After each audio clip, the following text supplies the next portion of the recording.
दोस्तों हमने आपके लिए ये वीडियो बनाई है बेसिकली उन स्टूडेंट्स के लिए जो S L BA program final year यानी थर्ड ईयर के स्टूडेंट्स हैं, या एसएल पॉलिटिकल साइंस के स्टूडेंट्स हैं, या ऐसे स्टूडेंट्स हैं वो किसी अदर यूनिवर्सिटी में जैसे इग्नू की यूनिवर्सिटी में वो अंतर्राष्ट्रीय संबंध का विषय पढ़ रहे हैं। तो आज हम उनके लिए एक मोस्ट इम्पॉर्टेंट टॉपिक है जो डिस्कस करने वाले हैं, जो आपके एग्ज़ाम के पॉइंट ऑफ व्यू से बहुत ज़्यादा इम्पॉर्टेंट है और इस क्वेश्चन के आपके एग्ज़ाम में आने की पूरी संभावना है। तो दोस्तों बेसिकली पहले हम आपको बता देते हैं कि इस क्वेश्चन में हम बात क्या करने वाले हैं।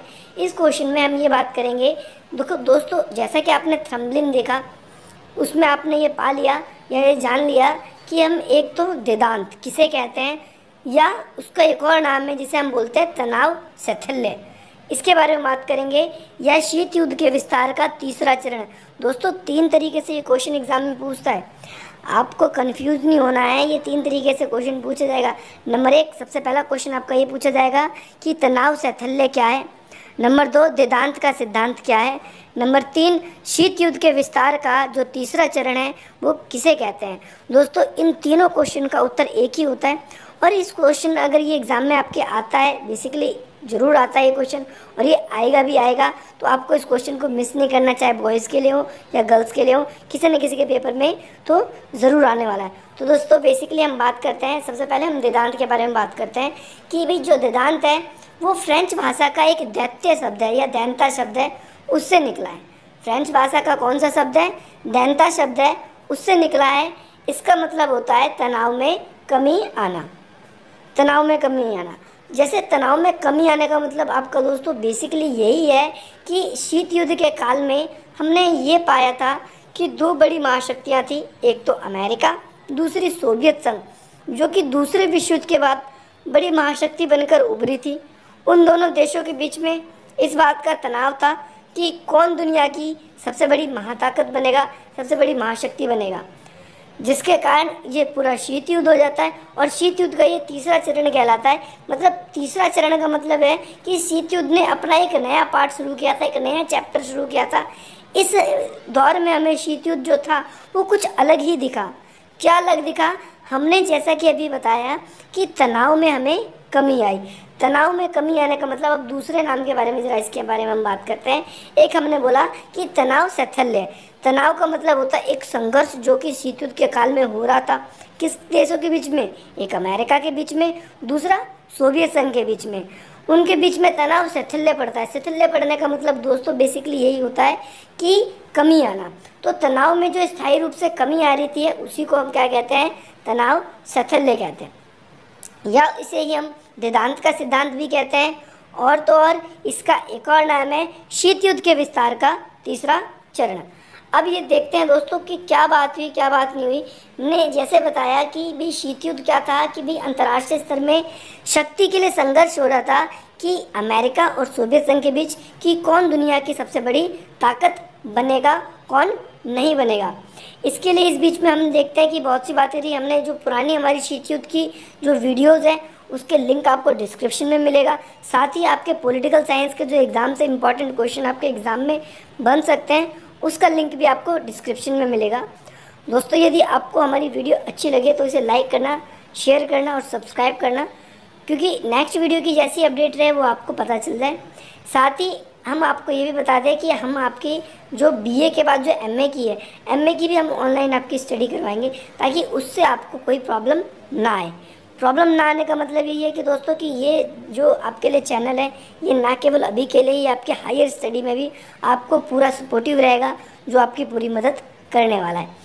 दोस्तों इस बीच में अगर आप कुछ भूल गए हो जो मैंने पीछे बताया तो मैं एक बार रिवाइज करवा देता हूँ आपके लिए कि हमने बेसिकली 3 शब्दों के बारे में बात किया या 3 नामों के बारे में बताया आपको कि सबसे पहला तनाव शैथिल्य, कि तनाव में जब कमी आई उसे तनाव शैथिल्य कहते हैं।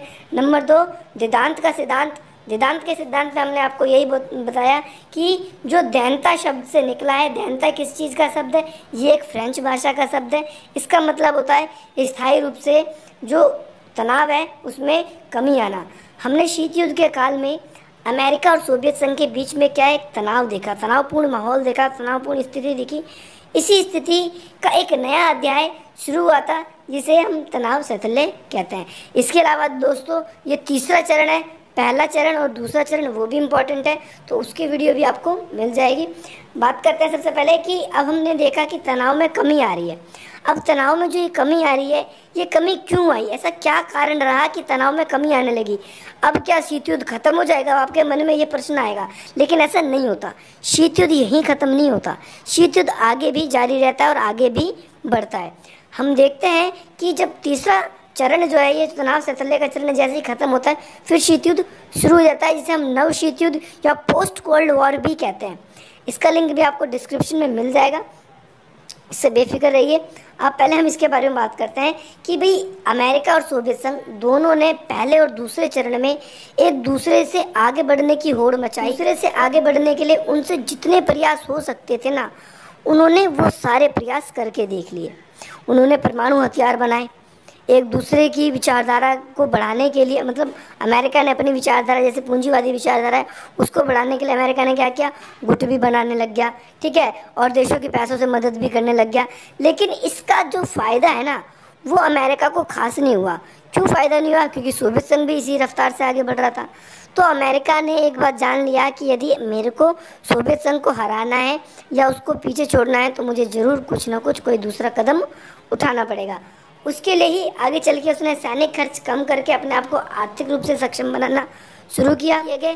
और उन समझौतों को जब हम समझते हैं, उन समझौतों को जब हम देखते हैं, तो हमें पता चलता है कि किस प्रकार से जो शीत युद्ध है उसको बढ़ावा ना मिलकर वो घटता है। तो सबसे पहले दोस्तों ये है, इसके अंदर आपका पहली संधि क्या हुई थी? पहली संधि का नाम है आपका CTBT या PTBT, जिसे हम परमाणु परीक्षण प्रतिबंध संधि भी कहते हैं। एक बार फिर से रिपीट करें दोस्तों, CTBT, जिसे परमाणु परीक्षण प्रतिबंध संधि कहते हैं। अभी संधि क्या थी मैं आपको बता देता हूँ। ये संधि आपकी 25 जुलाई 1963 में ब्रिटेन सहित अमेरिका और सोवियत संघ, इन दोनों देशों के बीच में करवाई गई। और इस संधि को जो आपकी रूस की जो वर्तमान समय में राजधानी है मॉस्को, जिसे हम बोलते हैं, वहाँ पर हुआ था। इस संधि में बेसिकली ये बात कही गई थी कि अब ना तो अमेरिका, ना सोवियत संघ या दुनिया के और देश कोई भी परमाणु बम का अगर परीक्षण करेंगे, तो ना तो वो समुद्र में करेंगे, ना ही वो वायुमंडल में करेंगे, और ना ही वो आपका अंतरिक्ष में अपने परमाणु मिसाइलों का परीक्षण कर सकेंगे। कब हुआ दोस्तों? 25 जुलाई 1963 में ब्रिटेन सहित दोनों देशों ने भाग लिया। क्या बात पे संधि हुई कि भैया परमाणु बम का जो परीक्षण है वो नहीं किया जाएगा, उस पर प्रतिबंध लग गया। इसीलिए इसका नाम भी है परमाणु परीक्षण प्रतिबंध संधि, ठीक है दोस्तों। तो लेकिन इसके अंदर क्या होता है कि जो अमेरिका के जो राष्ट्रपति थे, उसका नाम उस समय जॉन एफ कैनेडी था। उन्होंने 26 जुलाई 1963 यानी 63 को ही जो अमेरिका की जनता को एक भाषण दिया था, और इसमें उन्होंने ये कहा था कि ये जो संधि है, ये अमेरिका और सोवियत संघ के जो संबंध है उसको शांति की तरफ ले जाएगा, या दोनों के संबंध जो है वो बेहतर होते चले जाएंगे, संघर्ष थोड़ा कम होगा। तो बेसिकली आपको यही पॉइंट आपको लिखना है। जरा हम अपने दूसरे पॉइंट के बारे में बात करते हैं। ऐसी कौन सी दूसरी संधि हुई जिस संधि से तनाव जो है उसमें कमी आती है या गिरावट आती है? दूसरी बात होती है दोस्तों हॉटलाइन समझौता। अब ये हॉटलाइन समझौता क्या है मैं आपको बता दूं।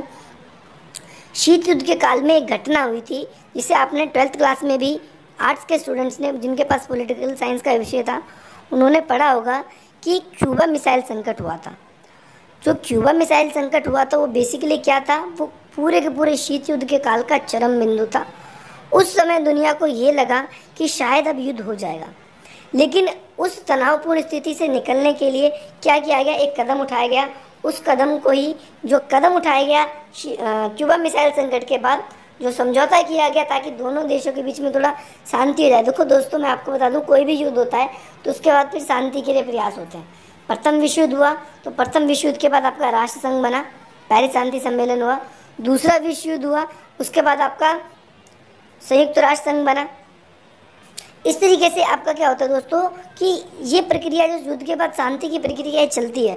तो क्यूबा मिसाइल संकट के बाद ठीक इसी प्रकार से शांति के लिए प्रयास किया गया कि भैया युद्ध तो नहीं हुआ था हालांकि इन दोनों देशों के बीच में, पर दुनिया को ऐसा लग गया था कि युद्ध हो जाएगा। तो उसके बाद क्या हुआ कि दोनों देशों ने अपने बीच में एक संधि की, इस संधि का नाम ही आपका हॉटलाइन समझौता या हॉटलाइन संधि कहते हैं। ये 1963 में हुई थी, 63 में ही। ये वॉशिंगटन डीसी जो है अमेरिका की राजधानी है, राष्ट्रीय राजधानी। और दूसरी आपकी जो आपका कैमरिन है, कैमरिन सोवियत संघ का एक प्रांत था। वहाँ पर क्या हुआ कि सोवियत संघ के एक तरफ जो प्रदेश था वहाँ पर से सोवियत संघ, और एक तरफ जो अमेरिका वॉशिंगटन डीसी है वहाँ पर, उन दोनों जगह से क्या हुआ कि दोनों के बीच में हॉटलाइन के ज़रिए, रेडियो और टेलीविज़न के ज़रिए बात हुई। और जिसके बाद उन्होंने क्या किया कि अपने परमाणु मिसाइलें हटा ली।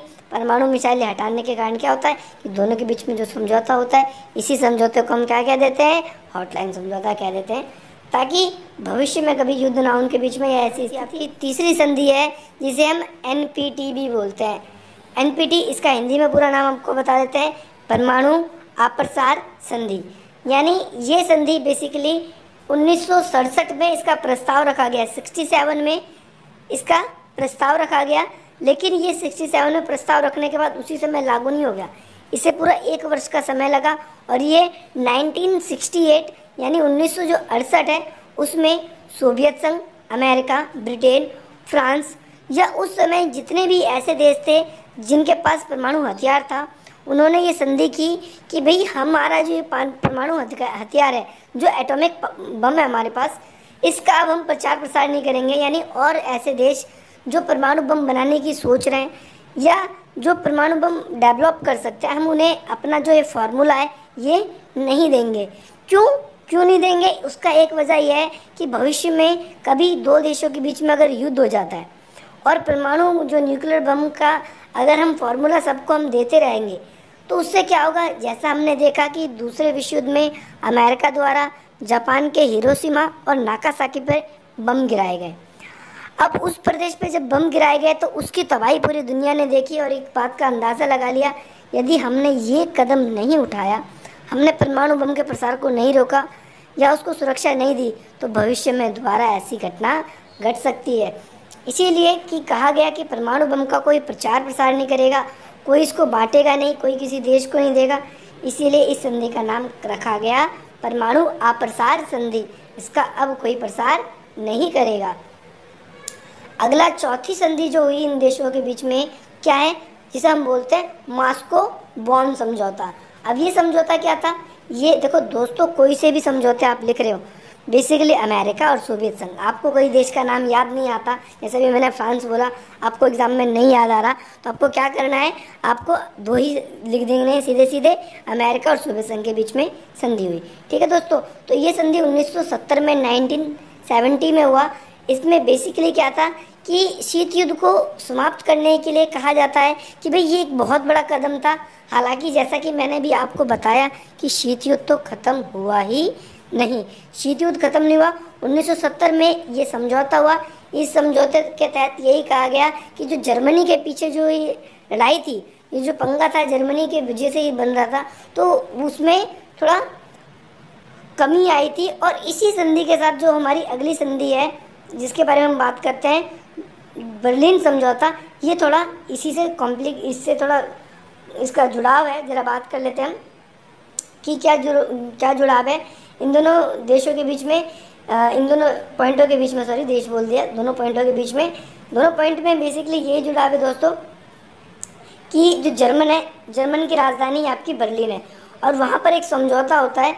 उस समझौते में 8 महीने दोनों पक्षों के बीच में, अमेरिका और सोवियत संघ के पक्षों के बीच में जब बात होती है, और दोनों में बात होने के बाद भाई 1971 में एक बात निकल के आती है कि भाई दोनों बर्लिन को लेकर समझौता कर लेंगे।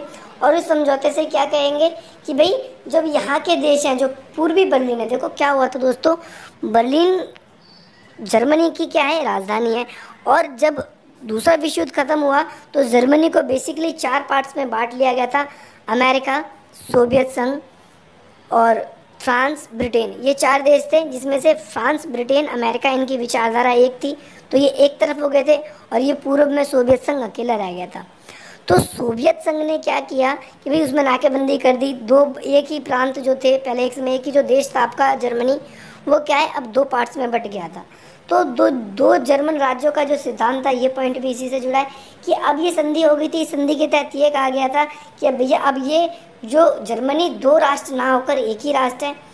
और बर्लिन समझौते में यही कहा गया था कि अब पूर्व के लोग, पूर्वी जो जर्मनी के लोग हैं वो पश्चिम में जा सकते हैं, पश्चिमी जर्मनी के लोग पूर्व में, कि आपको आंसर लिखने में कोई प्रॉब्लम नहीं होगी।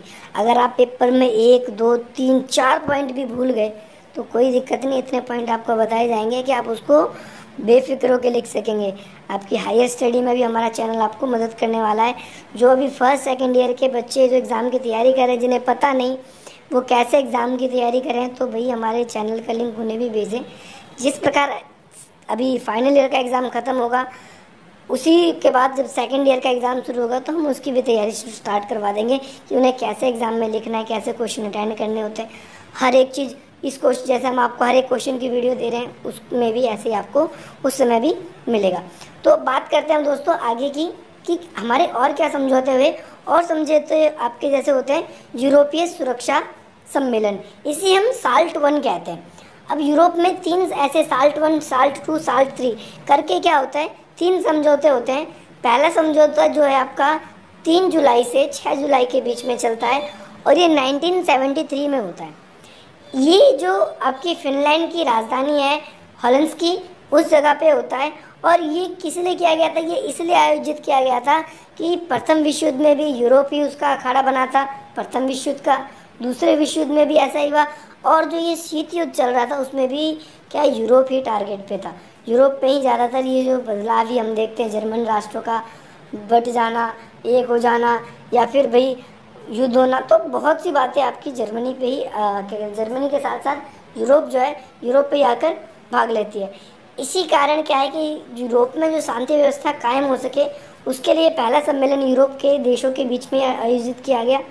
और इसमें क्या था, इस सम्मेलन के अंदर कि 35 राज्यों के आपके विदेश मंत्री जो हैं वो इसके अंदर आए थे। इस सम्मेलन का एक ही उद्देश्य था कि अंतर्राष्ट्रीय स्तर पर जो ये यूरोप के अंदर तनाव का जो माहौल है, इसको बेसिकली सबसे पहले हम कम कर दें। अगली बात करते हैं दोस्तों, अगला जैसा साल्ट 2 के बारे में बात करेंगे कि द्वितीय यूरोपीय सुरक्षा सम्मेलन। ये सम्मेलन क्या है, नवंबर का मंथ था आपका 1974, 1974 में हुआ।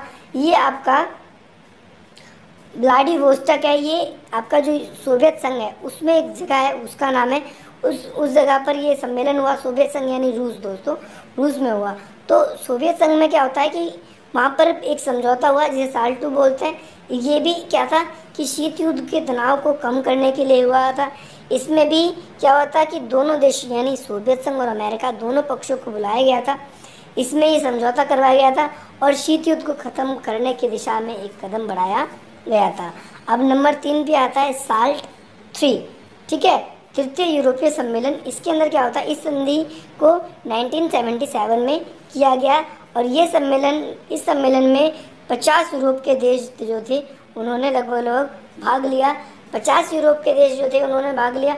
और इस सम्मेलन के तहत भी क्या हुआ कि भाई शांति सुरक्षा को बढ़ावा दिया गया। तो ये पॉइंट्स तो वो रहे दोस्तों बेसिकली जो तनाव शैथल्य के अंदर आएंगे।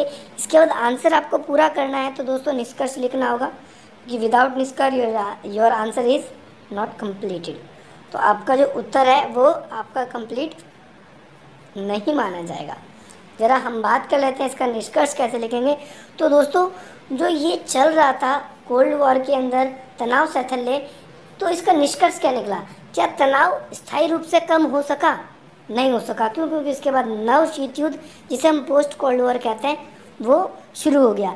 लेकिन हम सोवियत संघ और जो अमेरिका है उसकी जो मानसिकता है उसको हम जरूर देख पाए कि उन दोनों ने एक दूसरे के प्रति जो नज़रिए थे वो बदल दिए थे।